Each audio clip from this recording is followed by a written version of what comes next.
What's up, everybody? Welcome back to another episode of the ARC podcast. It's your host, Brandon Zachary, with my co-host, Matt Owens. Matt, how we doing tonight?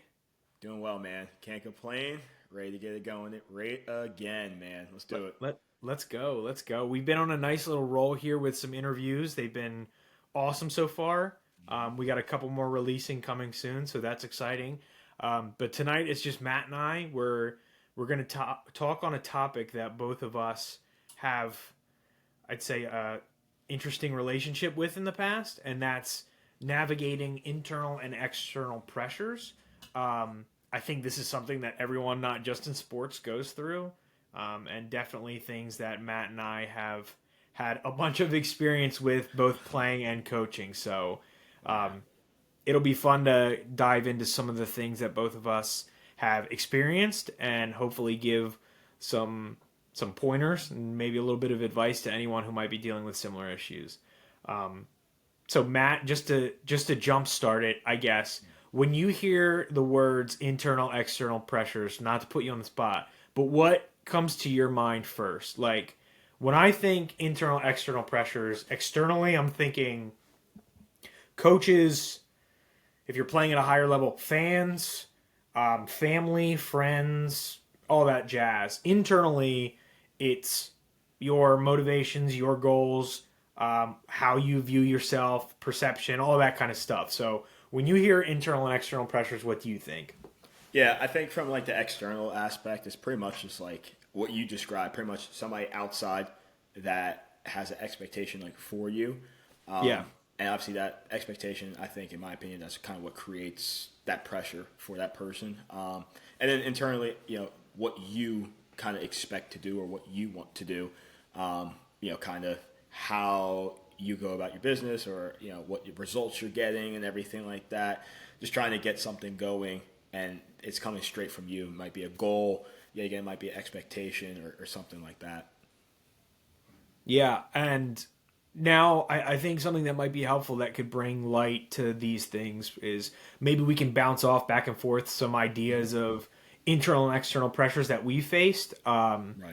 Like, I can start by saying I think for me personally, I dealt with a lot more internal pressures than external pressures. Felt like I had a pretty supportive group of people in my circle during when I was playing and when I was coaching too.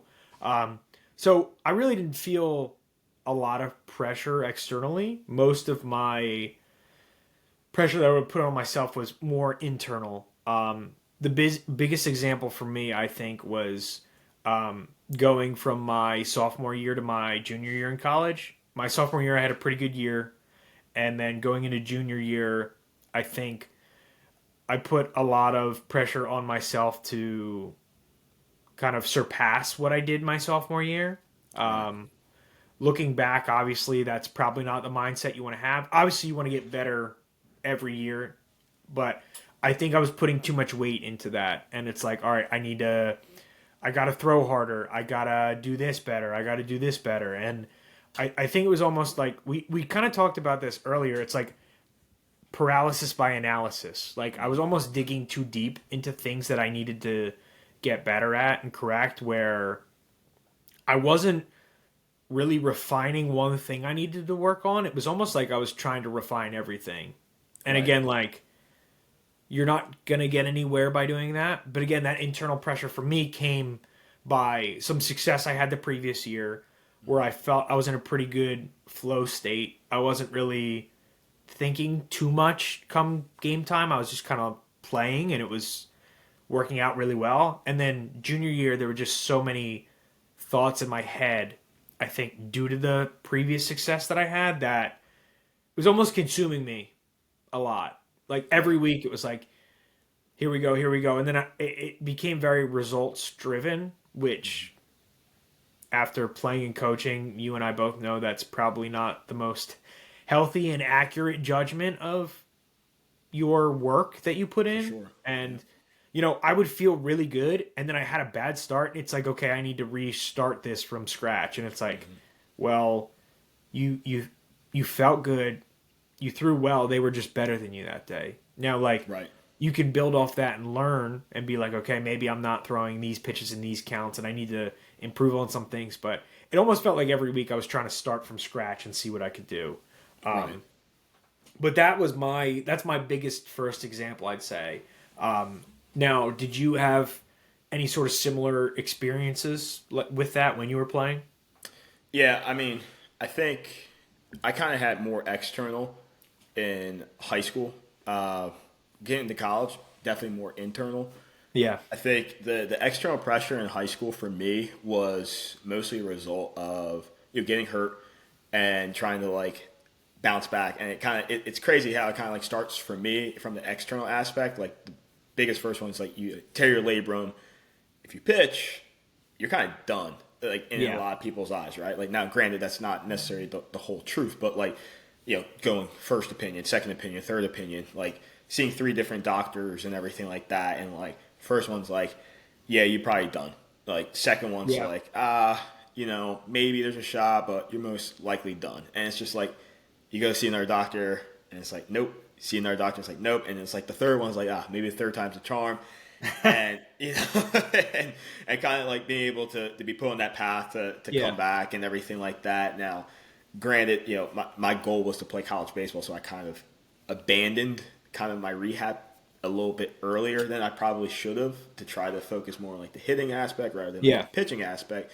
So like my external pressure with that was pretty much like somebody telling me like, "Hey, you're done," and then it Yeah. also was like I want to play in college, and people were like, "Well, if you want to play in college, you need to do this, you need to do that, you need to become a hitter, you need to focus here, you need to do this, you need to go to this showcase," right? So like that kind of got me revved up and everything. So then when I got to college that first year, I'm like, "Hey, man, I'm here," right? So it's Yeah. kind of like weight off my chest. I feel good. Chip kind of off my shoulder. It's like, all right, time to kind of start anew and everything. And then, similar to you, had some success my sophomore year, not nearly as much as you had, right? But like going into my junior year, we both had professional looks, and like you kind of Yeah. get to that point where, for me, I'm like, I felt like I wasn't even supposed to be here.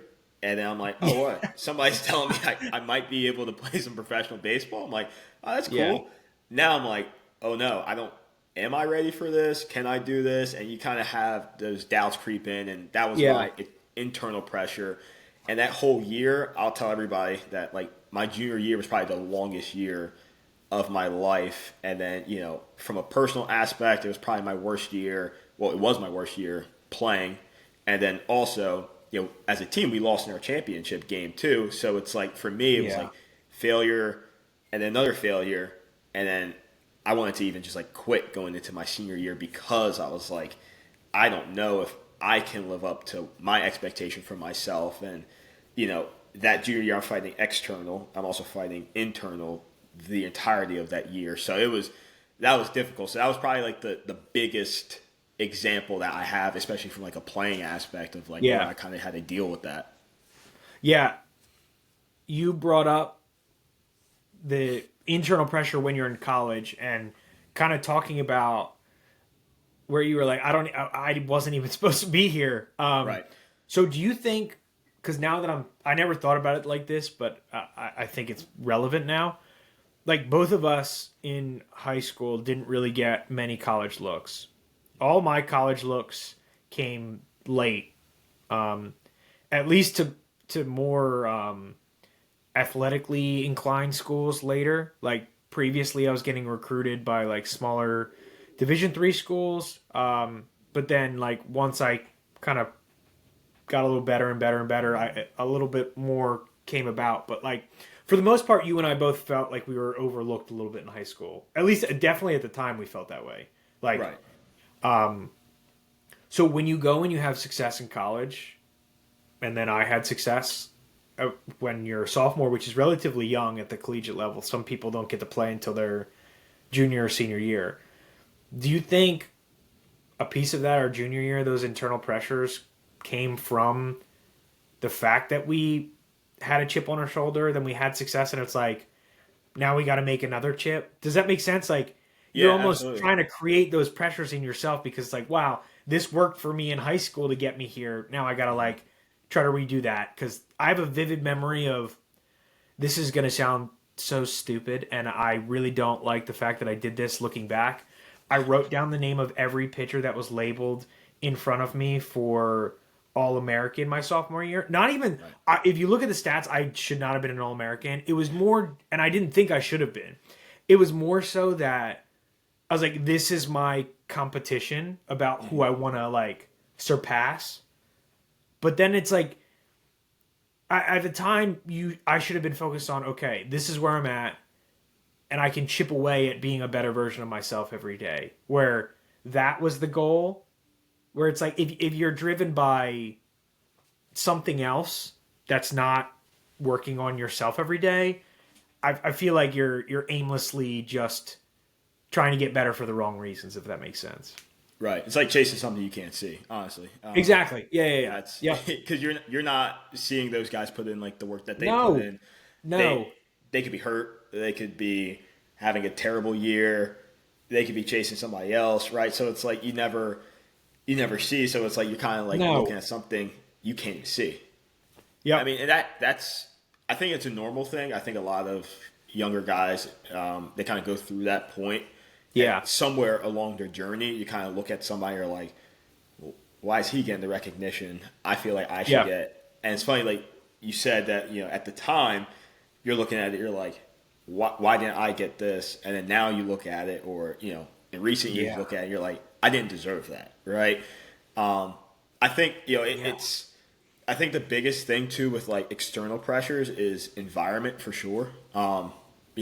Not only where you come from, but also just kind of like where you're at Yeah. that point in time. And I think that's the biggest thing. Like, you don't really hear like be where your feet are at until like you kind of leave playing Yeah, yeah, for the yeah. most part. Yeah. Yeah, I've heard be where your feet are at as a coach more than I've heard it as a player. Yeah. And like as a player, you're like, this should be your goal. You should shoot for this, or like, you should aim to be All American. You should aim to be, all conference guy, right? And like at the end of the day, it's just like just be where your feet are at, like, and just kind of keep pushing from there. So, those external almost always create internal, where it's like Yeah. internal Yeah. might not create that external because no one sees that, right? And Yep. it's like, it's whenever you feel external pressure, in my opinion, like you're going to feel internal pressure. So now you have two Yeah. different types of things kind of like coming at you and everything, rather than like if you're just putting the expectation on yourself, like, hey, I need to go out and do this, like whether that's a good, a good goal, like we talked about goal setting before, like it could be a good Yeah. goal. It will create some type of pressure, but like Of it course. depends on how it's set. It depends on what you're looking at, where the level of pressure kind of rises, or it might be a good neutral or like a low end kind of point in everything. Yeah. And my goal when I made it's like that list of pitchers that were ranked over me that year, whatever. Actually, you know what it was? It wasn't that. It was the preseason All Americans going into Right. junior year. So I was like, oh, I can surpass them going into this year. So then, but like you said, externally, my goal was I'm going to jump these guys. Right. And it's like, okay, so then now I'm making my goal be an All American. And it's like, what does that really help what I want to do? Like, no. At the end of the day, no. It should be get better every day. And then again, it's you versus you, not you versus these people that will never play against. Like, and again, Right. these are all names of people that I don't think we played any of them. And it was like, there's no, like you said, it's not measurable to a certain degree there, and it's not. It almost isn't real. Right. You know what I mean? And like, there's so many variables that go into that where that's just such a bad goal or precedent to set there. Yeah, so it's just like you have to take that into account as well. But I do think like going into college, you and I probably had some success, and then we're like, okay, we're gonna go back to the way we think we're wired, which is playing with a chip on our shoulder that we had when we were younger or whatever. So I feel like that was a big key factor in the internal pressures once we got to school. Right. But then you brought up an interesting point about internal pressures always will come from the external pressures, which I agree. I think that they kind of go hand in hand. Obviously, people that have been in the mental performance game for a while can navigate that a little bit easier and kind of clear Right. those internal pressures when needed. But for you, you fought that external pressure at a young age. Like, what, 16 when you tore your labrum? Yeah. 16. So, can you talk about how that affected you internally when externally they were? Because for those of you that don't know, I don't think we've ever talked about this specifically, but Mo was a pitcher when we were early in high school, and I think you were up to like 85 our sophomore year. Right. You're throwing hard for especially a sophomore, and that was where you were dedicated to being a pitcher. I think you went to a couple college camps as a pitcher, right? Right. Yeah. Like, and you had some not offers, but you had interest as a pitcher even as like sophomore going into junior year. So, Right.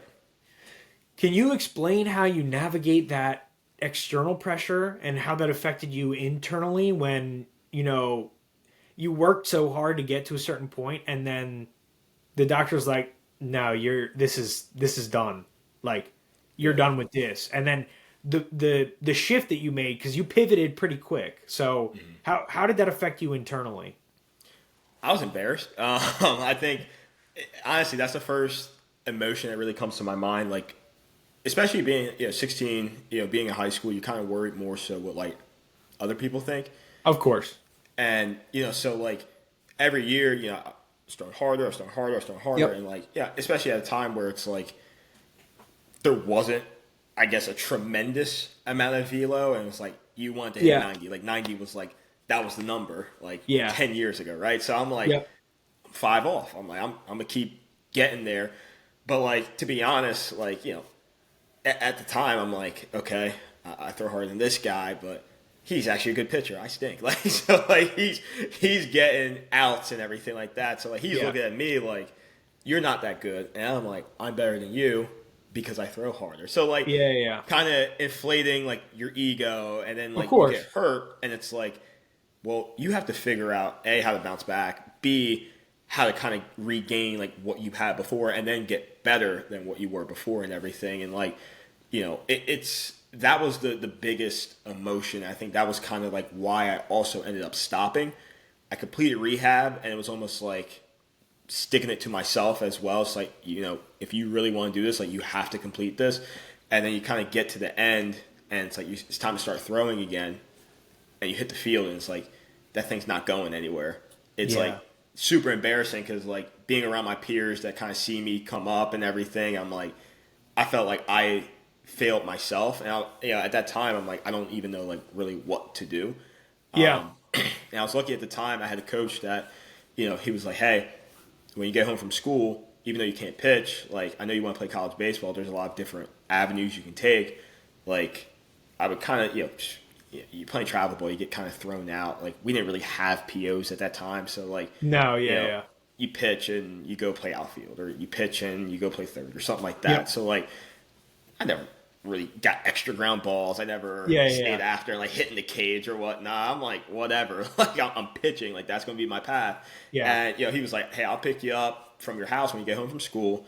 We'll go down to the cage. Like we'll hit and everything. And like that just kind of became a routine. So like while I'm rehabbing, I'm hitting, and I'm like Yeah. rehabbing, hitting. So then like I guess in my mind, like I kind of put the two together. Where I was like, all this hard work that I wasn't doing before I got hurt helped me kind of start this path of like hitting and everything. So I was like, that's what I'm going to do and everything. So like I felt like when my pressure internally started to kind of actually come off myself, where I was like, okay, like I like to hit. Like it's Yeah. hard work that you have to do. Like you have to do it every day and everything like that. And so I started to fall in love with actually like being a hard worker. Like I'll say it was a gift from God that I threw 85 and I got to that point I was my sophomore year.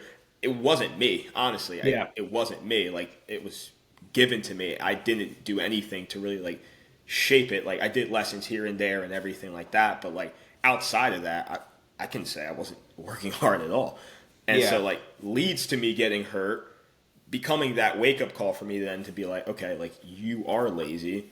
you don't work hard. It was reflective for me in the classroom as well. And then, you know, I start to hit, I complete my rehab, my grades got better, like everything kind of like picked up, and it was Yeah. that's where everything for me, I was just like, okay, cool. So when I got into my freshman year, I get my opportunity. I'm like, this is house money. Like I'm just Yeah. not only was I like happy to be there, but it's like I felt I wasn't supposed to be there. So it was like there was no expectation from somebody else, and there was no Yeah. expectation from myself to perform to do anything. And like that hard work just kept on and spiraled for the next until today, honestly. So that was kind of how that went for the most part. And Yeah. I know you also dealt with injury too through high school, kind of around the same time, a little bit Yeah. before me too. Talk Yeah. about that and kind of how you bounced back because you were able to keep going and keep it going for yourself. Yeah. So, yeah, that's funny. It's such like it feels so long ago that just like thinking about it is just funny. But yeah, I was 14, so I think it was the summer going into my sophomore year. Yeah, Yeah. yeah, yeah. It was after freshman year. So I was playing on a travel team, and at the time, like, I mean, you played with me, but I was like very small. Like, truthfully, was I want to say like 125 pounds, maybe, like, and probably 5 foot. My sophomore year, I remember I was 5'4", so I was probably like in the 5'3" range, and like I didn't throw very hard, but it was always like, oh, he throws really hard for a little guy, but like in the grand scheme of things, we had guys that were 6 foot that were throwing harder than me, so it's just like, oh, I'm putting in a lot of effort to throw hard. But the whole point of that is I pitched a lot that year, and I was actually pitching really well. It was the best that I pitched like since Little League, basically. Like I felt really good. It's funny, I said since Little League. It was like 2 or 3 years since then, but I was pitching, and then I felt pain in my elbow, and it's kind of one of those things like when you're a kid, Tommy John just started being a really, really big thing where it was like previously made a lot of major leaguers got it, and then it was like the epidemic of kids getting it. So it was in your face. Basically, anytime you had an elbow soreness, it was like, okay, like shut him down, he's good, blah blah blah, whatever. So I felt it, but it was almost like I'm gonna ignore this and keep going because I don't know, I don't want to Right. stop playing.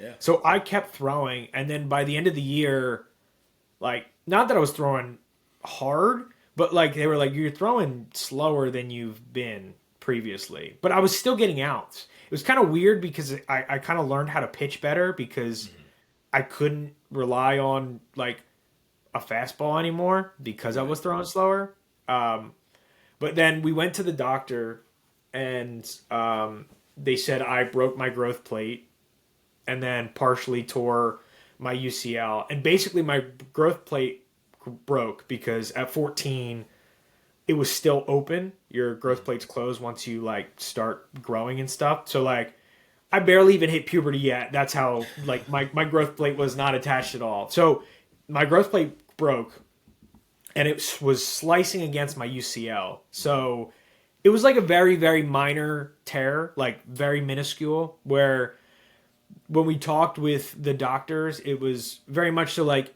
if you give this rest, it should heal on its own. That's how small it was. But he's like, obviously, it's burning every time you pitch though because it's like slicing up against the ligament. Right. So I shut down from throwing for I think the protocol was 6 to 8 months. So it was like from like end of July until basically the high school season started. Um, so I wasn't pitching that whole fall, and then I was playing a lot of second base. But I think quick, I realized, and some of my travel coaches realized my best tool was gonna be my arm. So as I continued to grow a little bit, and I think after the growth plate injury, really, I kind of took it upon myself to be like, okay, well, clearly you're underdeveloped for your age. So like once we recover from this, we need to capitalize on getting better. So when that growth spurt hits, it's like I'm ready to go. You're not just throwing hard for a little guy anymore. You're actually throwing hard. You're actually performing. So I think from there, like the rehab, I was blessed. My dad's a physical therapist, so like I took rehab extremely serious, and like obviously he's on top of me and stuff, making sure I'm doing it. But he helped me a ton with all that stuff. I used all that rehab programming for the years throughout high school just to strengthen my like exterior muscles around the ligament and like my scaps and kind of some other like arm exercises that helped. But yeah, the injury really kind of put things into perspective because then also I wasn't throwing, I was just hitting. And unlike you, that was like, wow, I really like this. I was like, something's missing. Like, I can't just do this. And obviously, I was nowhere near the caliber hitter that you were or are. But yeah, I was like, no, I need to get back to throwing. I miss it a ton, and I think that kind of like jump started that. But then junior year, I had a hernia, so I had to go get hernia surgery. So it was kind of like the same thing where it was like, all right, once this is recovered, I couldn't play baseball. That I think I played for like 2 weeks my junior year, and then afterward I got surgery, and it was like couldn't play the rest of the season. So then that summer was really when that all kind of took off. When I was like, all right, now it's go time. Like you thought junior year you were going to be ready, had the hernia. Now it's like junior summer. This is it, man. Like, Right. you better go all in or you're not going to be able to play college baseball. So I feel like the injuries in the end, even though at the moment they suck, they turn out being the things that kind of mold you moving forward. So Right. yeah, it was an interesting process, but I feel like a lot of good lessons and work ethic learned through that time period. Thank you for listening to the ARC podcast. This episode is sponsored by the Philly Pretzel Factory of Marlton, located on North Maple Ave in Marlton, New Jersey. Tell them Matt and Brandon sent you. We appreciate all your support. Thank you for listening, and back to the podcast. For sure. For sure. Yeah, I forgot too that we kind of overlapped with like the injuries because your injury happened. Your labrum tear happened what? Junior fall? It was like Or early kinda, spring? like junior, like March, February for the most part. Got it. That's what yeah, because you were like February, March, and I think my hernia was April. Right. So we were like bang bang right after another. Yeah. But I think too that's what kind of brought us together even more. Yeah. It was kind of like looking at each other and understanding the work ethic. And I remember during that time, like, we were keeping up with each other, and it's like, oh, like, what have you been doing for hitting? And you're like, what have you been doing for pitching? And it's kind of like a friendly competition, and also like rooting for each other, like pushing each other on, which was dope. But yeah, that's like a pretty pivotal moment in both of our, I'd say, careers moving forward there. Yeah. And it's funny. So, like, we're very linear with, like, a lot of the things that can happen to us, right? And yes. Like, we have such a close bond, right? So we get to Camden. We get to coach together. Junior college, right? Yep. So talk to me a little bit about, the external or the internal pressure that you felt going into coaching, and what was that like for you, and kind of what was pivotal moments in kind of either or. Yeah, I'd say externally, I felt more pressure at Camden coaching my first year. Not even like no one was really putting it on, but more just Right. like at TCNJ when I played, like our group of guys was so supportive. Our coaching staff was supportive. So like I never really felt like the external pressure of like you got to win, because like all of us knew we were going to win because of the work that we put in. Where once you get into Camden and we're coaching, we were going into a new program that we really went in blind, like we knew a little bit about, but not like a lot. So we're going into this program, and I felt like they had some success, not crazy, but like they were winning program, I'd say, as Oh in yeah. like they were above 500 for the last however many years. So there was pressure in that where it's like, okay, like this team has had some level of success. Then we're coming in. It's both of yours and I's first job. So it's like, okay, these two are like first year young guys. What are they going to do? So then that, like you said, bleeds a little bit on the internal pressures. Where for me, I felt like we talked about this in the first episode when it was like players to coaches, where you're worried about yourself when you're playing, and then when you're a coach, you're worried about. For me, with the pitchers, it was 15 to 17 guys. So like now, you might have three guys pitching a game, two pitch really well, one not so much. Now the internal pressure there is like, I didn't help this guy enough, or like I didn't prepare him enough, or whatever. So I feel like as the coach, you just feel it's a different kind of pressure where not all the eyes are on you, but you almost feel a little bit more guilt when someone else doesn't perform. And you're like, well, he's following my program. I'm the one that's supposed to lead him into this. So Right. like what goes on there? And like I guess you could talk too from the hitter's perspective. Like you jumped in, same thing, your first college gig. Like what kind of pressures did you feel? Because again, like we were both super young, super excited, like ready to go, but also it's our first coaching job. Everyone kind of knew it. It wasn't hidden, so it's like, what are these two young guys going to do, type of thing. Yeah. Well, first of all, shout John Merck. John Merck, Yeah. man, he led the Camden County Cougars for years, right? And what he passed on to us, phenomenal roster. We had great kids. We had Yes. a team that was well put together, and I think that's where some of the pressure for me kind of came. Like I knew Merck since I was maybe like 14, 13 years old. So Yeah. like I'm like, okay, well, he did a phenomenal job with them. So I was like, what are we going to do, right? And like it's Yes. so easy to then take over a program that's winning and like tank. Like that's the Oh yeah, that's yeah, the yeah. one Of thing. course. And so I know like me and you, we had those conversations where like we were both kind of like we wanted to coach, but we were also kind of like hesitant at the same time because we're like we are around these guys' age. Some of them we had played against, some of them we had Yeah. played with, some of them we had Yes. coached in travel Yeah. baseball. So we were like, all right, we're super familiar like with this roster and these Yeah. guys and everything. I'll never forget like the first day walking in and coach is like, hey, like you're gonna run the hitters.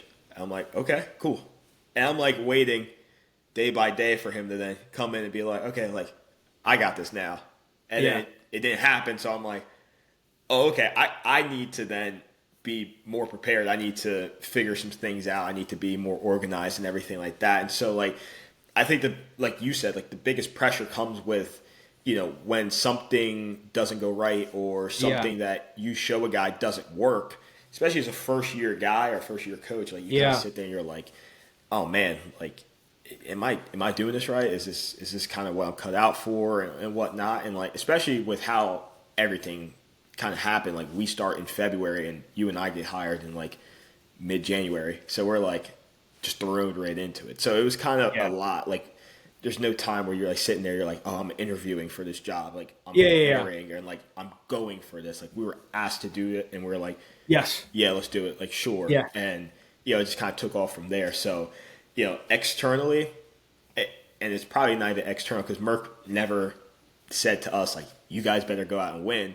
No. No. Like No. he's in a But different program, but we knew yeah. we're like we want to win, to also show Merck that like, hey, we're going to keep it going, Yeah. and so I think that was a big piece of like pressure from like the grand scheme of things, and then from like Yeah. day by day was like trying to make sure like these guys get to a school and then making sure like they get to the best school they can academically and baseball wise and everything. Yeah. I think the external piece wasn't necessarily from anyone, but I think the external piece more came from the standard that was set. Right. So that's kind of what bled onto us, I think. Yeah. Where I that that standard that gets set again our first year, we're figuring it out as we go. Just very blunt. Like that is what it is. Like we're both first time doing that, first time managing that group of people that size, and again, they're also not much younger than us. So it's like it's our first time learning all that. Where I think you and I were probably hard on ourselves at times when we probably should have given ourselves a little bit of leeway. But of course, Right. everything's a lot easier in hindsight when we're looking at it now. But like looking at that and like developing for you the hitting program, for me developing throwing programs, working with guys more individually, like it does suck if someone goes out there and doesn't perform, or someone's out Right. there and struggling and you're like, man, I really wish I could like do more to help. And I think that's where the pressures kick in. Like obviously when the team's doing well, when all the pitchers are throwing well, when we're hitting really well, it's really easy to kick your feet up and be like, man, this is working just as according to plan. But It's a party. yeah. But it never ever works that way. Where I think what eases those pressures though is the feedback you get from the players, and I think that's really important. Like especially as a pitching coach, every pitcher is very different. I can't speak for the hitters, but I'm sure it's the same. But Same thing.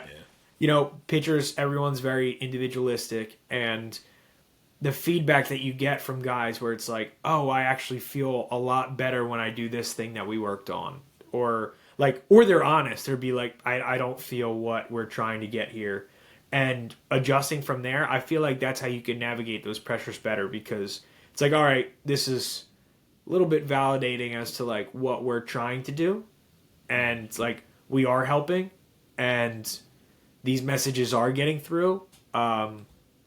So I feel like that's helpful in kind of easing those internal pressures. But we saw it at the junior college level. Then you see it at the Division 2 level, Division 1 level, back to Division 2 level. Can you give us? You don't have to go into crazy detail, but can you give us some of the differences between like the junior college external pressures, Division 2 and Division 1? Because obviously, I know you probably will have the same internal pressures just because that's the kind of guy and coach you are. But externally, did you feel any different pressure at each level? Yeah, I would say so. I mean, it's coaching at my alma mater. I think that's always going to be like something that's Yeah. pressure driven for me at Yeah. least. Because coming into 4 years as a player, there was a standard I've set before you. It kind of becomes a new standard, or it's upheld, and then you leave, and then coming back and like coaching in it, it was kind of like the same thing. COVID hits, leave, come back. So it's all kind of like different. We're at different stages throughout those years and everything. Internally is always the pressure to try to put the best guys out there, try to develop the guys the best way you possibly can and everything like that, and go places that we still want to go as a program.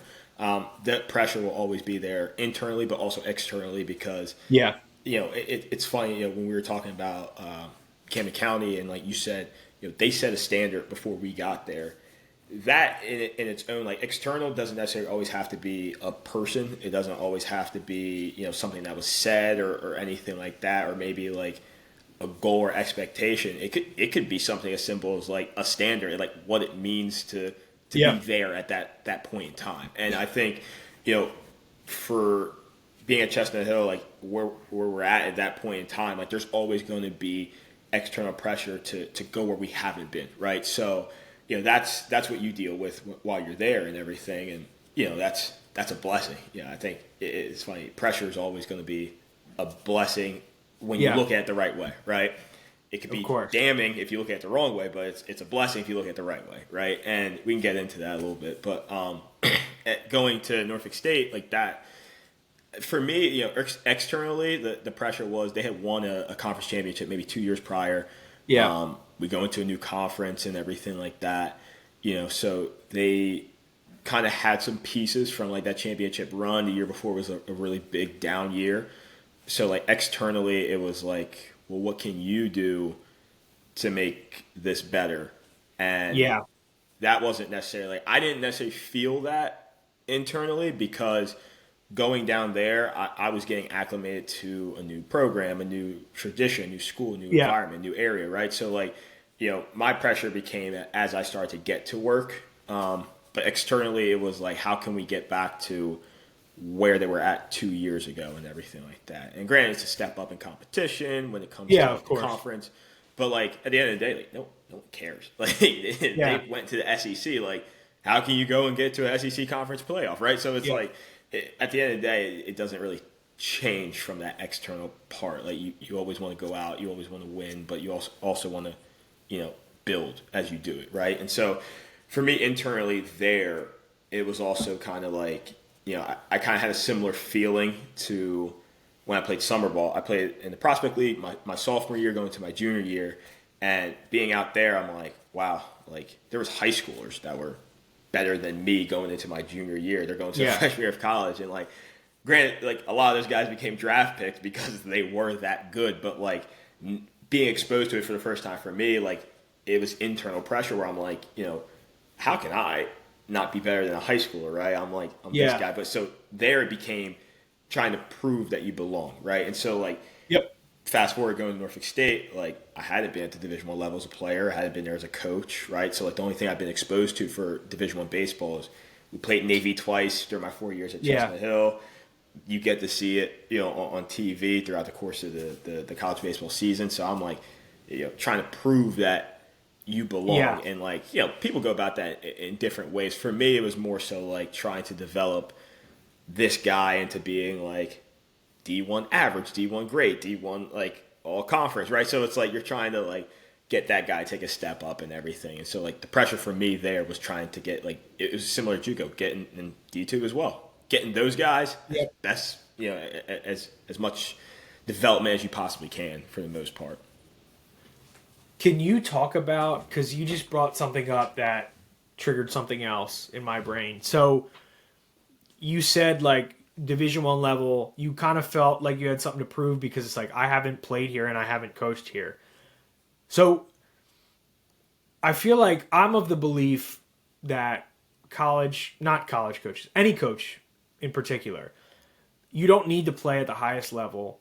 You don't need to have the craziest resume to be a good coach. Like I've played with guys that when their talent wasn't that great and now they're coaches and they're excellent coaches. They're like some of the best you can have.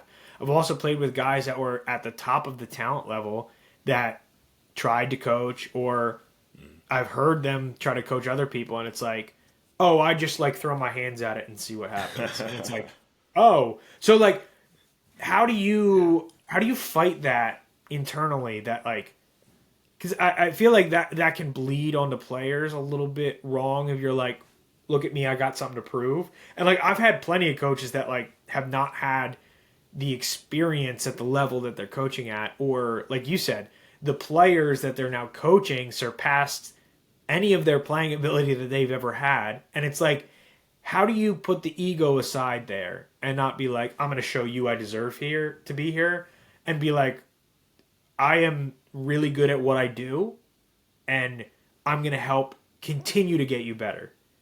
Like Yeah. what did you do to put the ego aside so that didn't bleed into that? Yeah, I mean, I think it's who you're trying to prove it to. Also, at the same time, like for me, Yeah. it wasn't me trying to prove it to like other like coaches or like our staff or anything like that. It was like me trying to prove to like the players that like, hey, I deserve to be here. I deserve to be your coach, right? So like, Yeah. for that, and I always say this in like talking to players, coaches, like at the end of the day, like visibility matters. Like there's Division One level. There's a bunch of coaches, but like, there we only have 4 coaches on staff. So like us 4, there's always going to be 30, 40 eyes looking at us, where it's like for us, one guy might have pitchers, one guy might have hitters, one guy might have infielders. We're only looking at maybe, a smaller piece of the pie where like Yeah.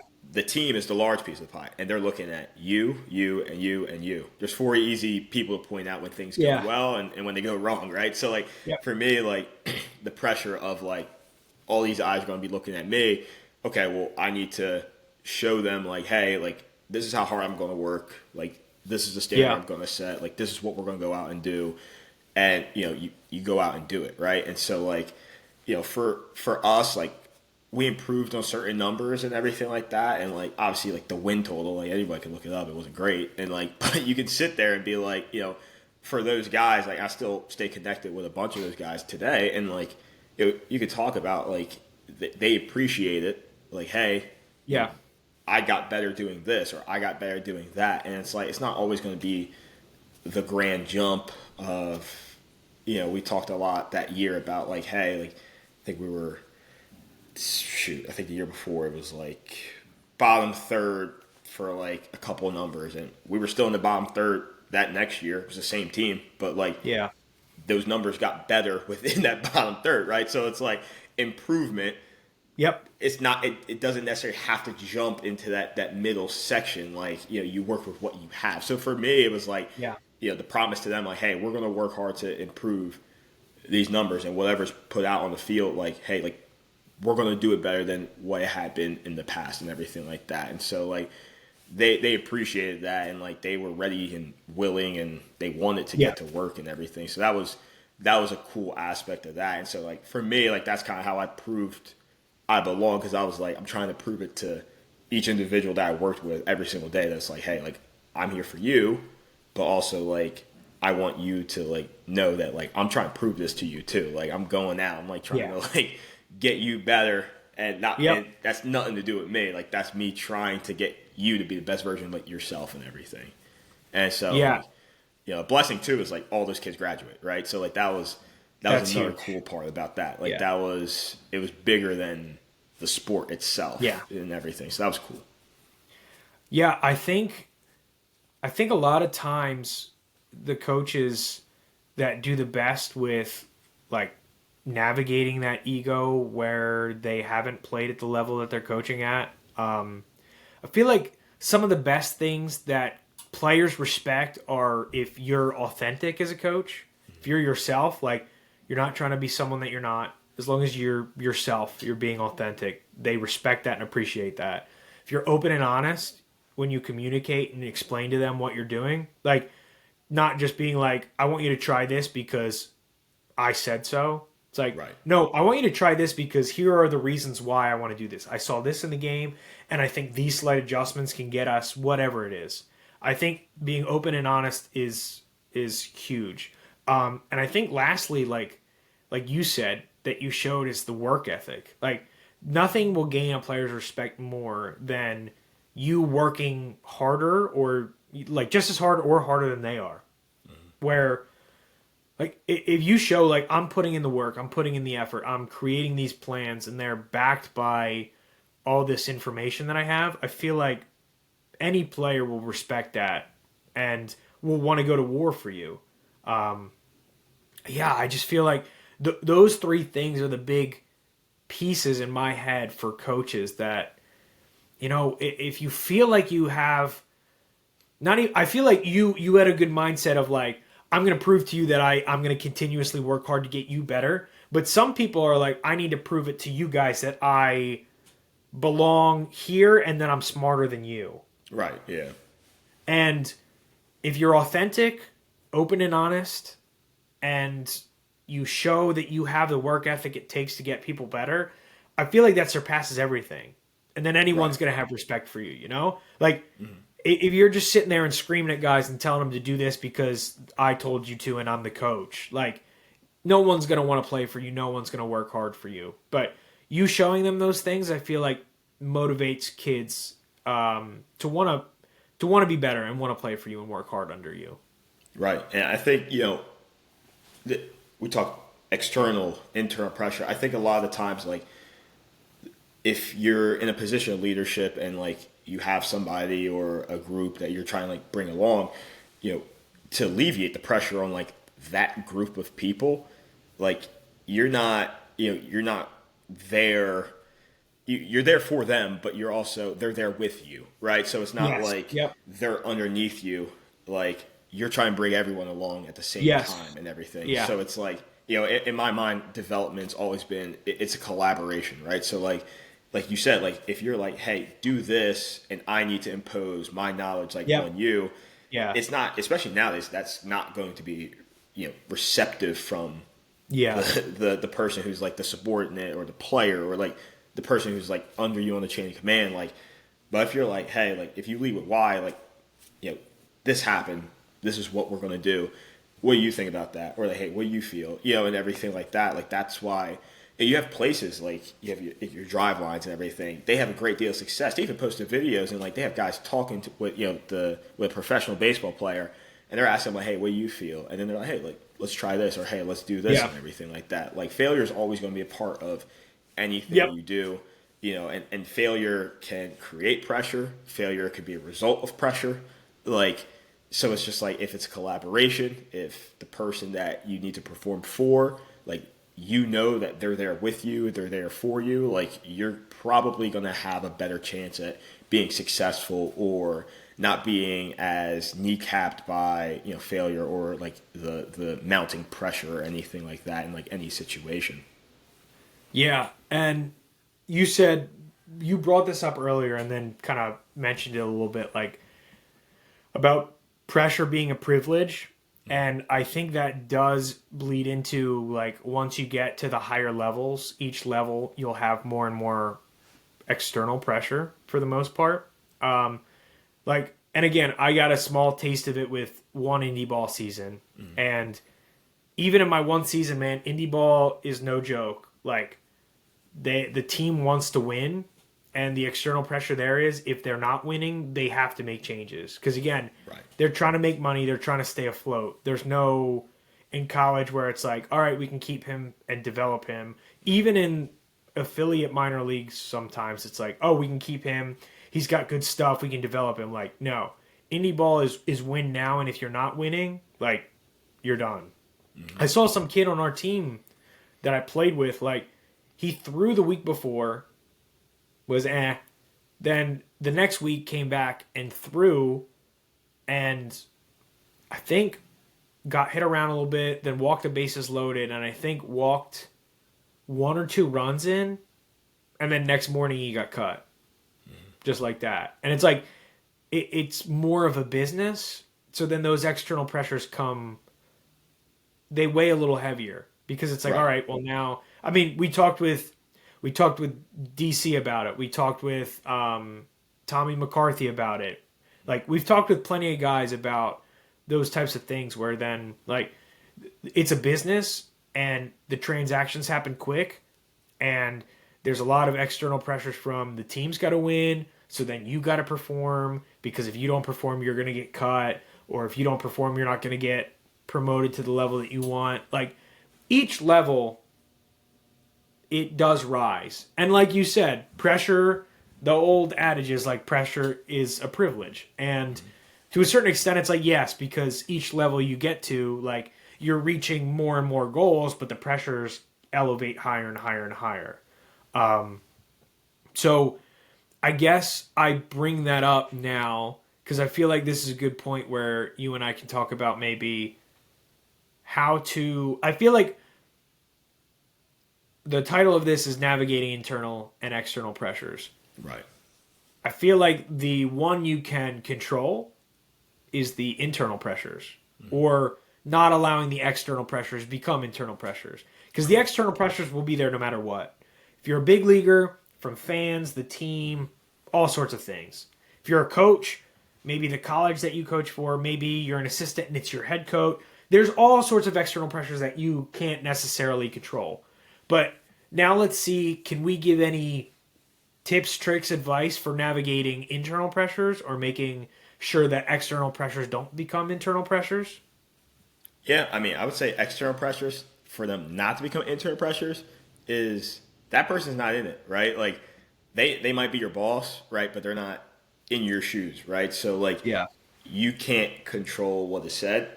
You can't control what they place for you, right? You can only control like what you do in that moment and like kind of what happens next, right? You can't Yeah. control what happened already. Like so for if you're a person that like has deadlines, if you're a person that has to, reach a certain standard, you have to help like fix something, or you have to help push something forward. Like you can only do what you can do, right? Like I think that's the best part about it is like, but the step one to kind of overcoming is recognition. It's like recognizing that Yep. like there's only so much you can do. B, there's only your skills, right? Like what you bring to the table is what you bring to the table, right? Like you might have a task that's above you, but you have to just do your best, right? And like that sounds so cliche. It sounds so Yeah. Yeah. like Yeah. elementary, but at the end of the day, it is what it is, right? Like you can only do something with what you have, right? So like external pressure is just like something you just have to like accept.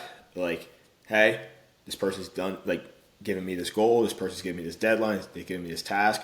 Okay, like now I go to work, and that's it. And you just have to leave it at that, and that just don't let it mount to you because once you let that pressure on you, like performance is probably gonna go down a little bit or a lot of bit, or it might just become like we said paralysis, like where you're just like Yeah. you can't think, you don't know what to do, you can't act, you can't work. Like that's something, and like I think the most minuscule or like the best example I always have in my mind about external pressure is like when your dad's cheering for you at a baseball game or somebody's cheering for you at a baseball game and they're like, go 4 for 4. And then it's just like you get in the car and they're like, what happened? Right? Like Yeah. Yeah. that's external pressure. So like navigating internal pressure for me, it's pretty much just like you just got to understand your task.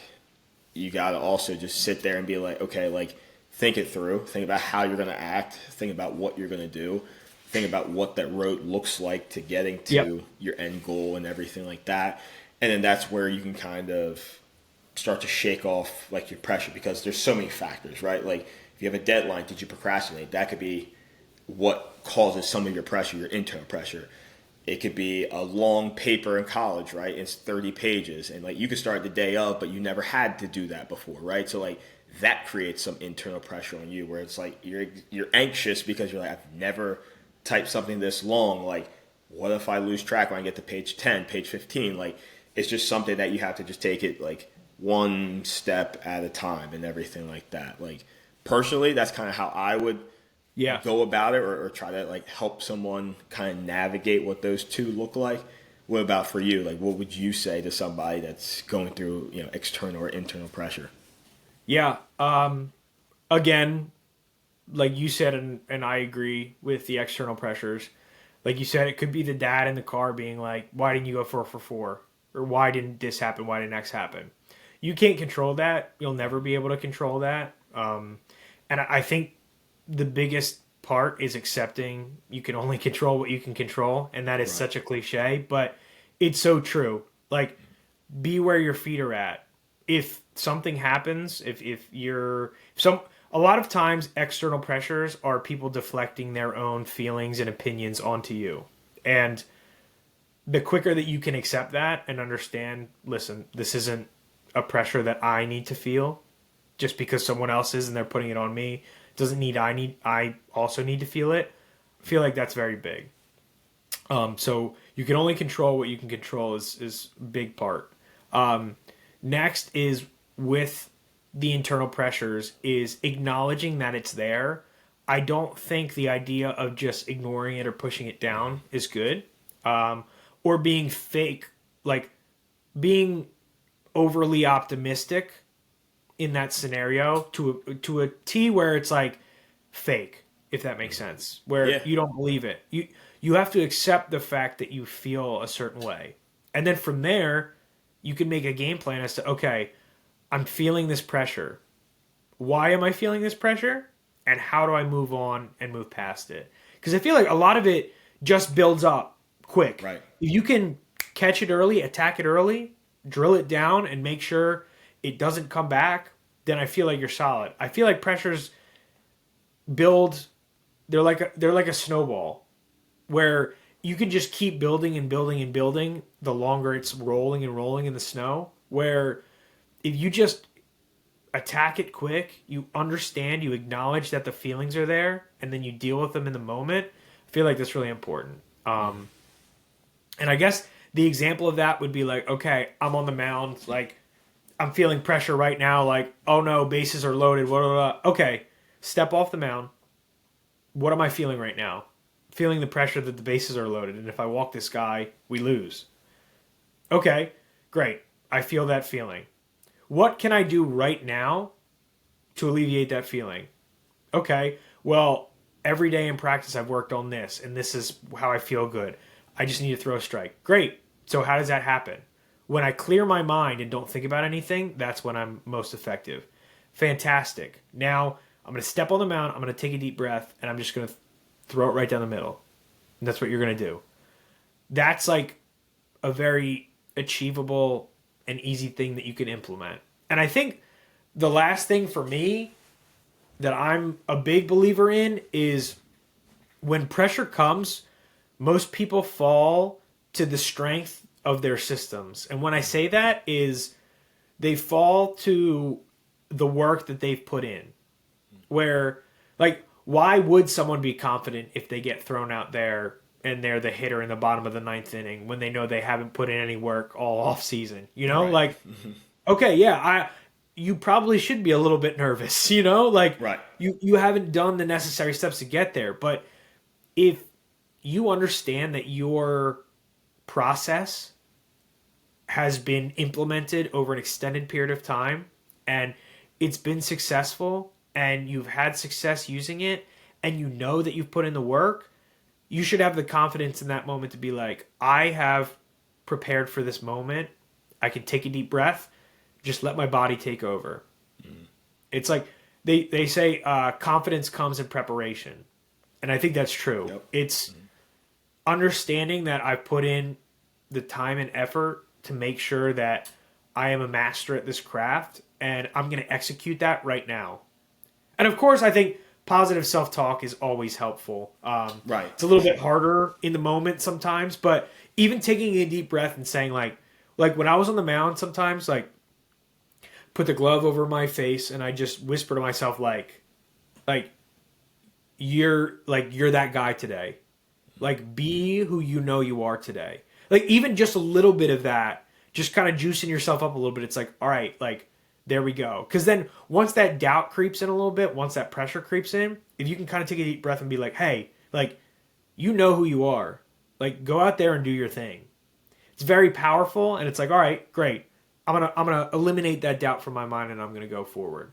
So I feel like those paired together can create a recipe for a very successful way to, in the moment, navigate that internal pressure. And especially not let the external pressure turn into the internal pressure. For sure. I will say, I know you did not say, I'm that guy today. You said something that that we can't say on the podcast. Yeah. Probably, there was probably a lot more profanities in there, but yeah, Right. we'll leave that out. Yeah. Competitor, Yeah. man. Yeah. No, but I mean, like I know you're the same way. Like both of us, whether it's at work, whether it's coaching, whether it's playing, like I'm only gonna be confident in the moment when I know that I've put the work in. Like even at work, if I have a presentation on something that I know I haven't prepared for, obviously I'm not gonna be super confident about it. But if it's something that I'm like, all right, I practiced this, I understand all of the material within this presentation, then there's no reason not to be confident. You know everything. Right. Now it's just going out and displaying it. It's the same thing when you play, right? If I know all off season I've put in the work and I've done all I can do, now this is the fun part. This is where you get to go and showcase it all. This is where you get to have fun and play with your teammates. So I feel like that's the biggest piece there, man. It's just understanding that confidence comes in preparation, and once you are prepared, just go out there and have fun because it's all muscle memory at that point. Yeah, absolutely. And it's funny, like, especially in sports, like when you have those moments and everything, like, and let's say it's a professional game like the World Series, like you see it in like football where it's like it's coming down to like that last play. Like the announcers always say, like, this is the moment you dream about, right? Yep. And it's funny. It's like you always, as a kid, you want to be in these big moments. You want to be the hero, like at the end of the Of day. And course. it's like, obviously, it could be much smaller scale. You know, you're not going to win an All American award for putting in like a 30-page paper, but at the end Yeah. of the day, it's like, you know, if you took that entire class or you took you took the entirety of like your education serious to that point, well, and you have this large project and you've kind of been working toward, like, it's almost that same moment, like this is the moment you've been not dreaming about but you've been preparing for, right? And so, like, Yeah. you know, and your result becomes a result of how well you prepared and, you know, how seriously, you know, you took the task at hand and everything. Yeah. Yeah. I think you and I align on this a lot. And I think we probably even could have done a better job of this when we were playing. Like, just thinking internal pressures, because like you and I both worked out together and we know the level of work that both of us put in our respective crafts. And I feel like a piece of advice I have for players too is oftentimes we're a lot more critical on ourselves than we need to be. Right. And I'm not saying coast, and I'm not saying like, oh, I'm going to pat myself on the back here and, be awesome. But just when you're in the moment and maybe something's not working out your way, instead of a big piece of advice I wish I got, instead of thinking I'm going to blow this whole system up and try to start from scratch, be like, listen, this has worked. You know the level of work ethic that you put in. Just continue with your process, man. Keep doing your thing. Have that confidence that, I didn't have my stuff today and it didn't show, but next time it is going to show because the work that I put in won't allow me to have two bad starts in a row, whatever it Right. is. It's that level of confidence because of the work that you put in. So I'd recommend any players, any coaches, anyone in general out there that has that pressure, just understand if you put in the work, you should have that level of confidence. You're being a little too harsh on yourself. Give yourself a little break and understand that you put in a lot of work and that success is going to come because of that. It's earned. It's earned. It's It's earned, earned. man. It's earned. Awesome. You got anything else, Mo? That's a great place to end that, man. That's awesome. I think it is. I think that is a good place to end. Thank you, everyone, for tuning in again. This was a fun episode. I hope you guys learned a little something. Also, just a side note before we come to a close here. If any of you guys want to hear any topics in particular for us to touch on, obviously keep it to mental performance in sports, please. But if there's anything that you guys want us to talk about, want to listen to, even something that maybe me and Mo can do some homework with and do a little research on and then come and talk about, please shoot us a DM on Instagram and let us know what you're interested in because we definitely want to make sure we're talking about things that everyone, values and wants to learn about. So shoot us a message. We're very open to any feedback that you guys want to give us. Hell yeah. Awesome. Cool. All right. Thank you guys for tuning in again, and we'll see you next week. Awesome. See you next time. Awesome. Later.